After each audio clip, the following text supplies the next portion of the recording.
Pebbles Gujarati. એક નાની મુર્ગી. એક નાની મુર્ગીને જંગલમાં ભટકવું, મોટા મોટા ઝાડ જોવા અને ફૂલોનું સુગંધ લેવું ખૂબ જ ગમતું હતું.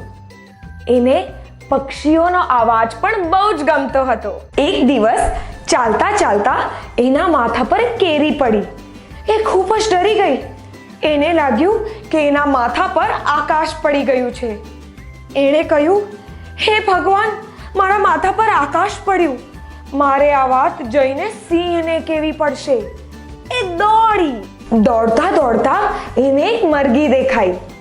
મરઘીએ એને પૂછ્યું, તું ક્યાં ભાગી રહી છે? ત્યારે નાની મરઘીએ જવાબ આપ્યો, હેની પેની, આકાશ પડી રહ્યું છે. હું આ વાત સિંહને કહેવા જઈ રહી છું.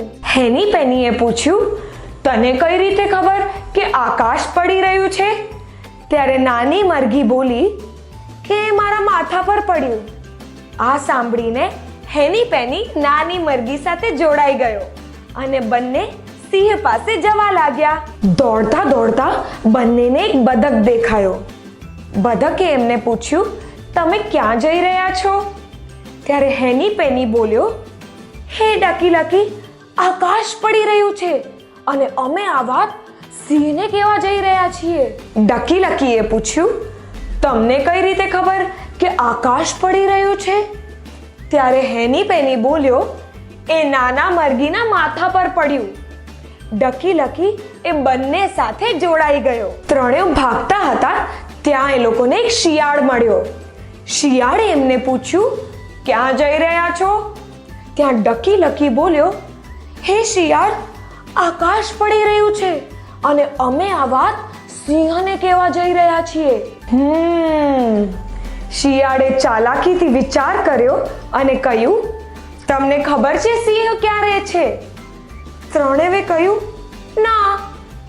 શિયાળે કહ્યું, ચાલો મારી સાથે, હું તમને લઈ જાઉં છું સિંહ પાસે. ત્રણેવ શિયાળના પાછળ પાછળ ચાલવા લાગ્યા.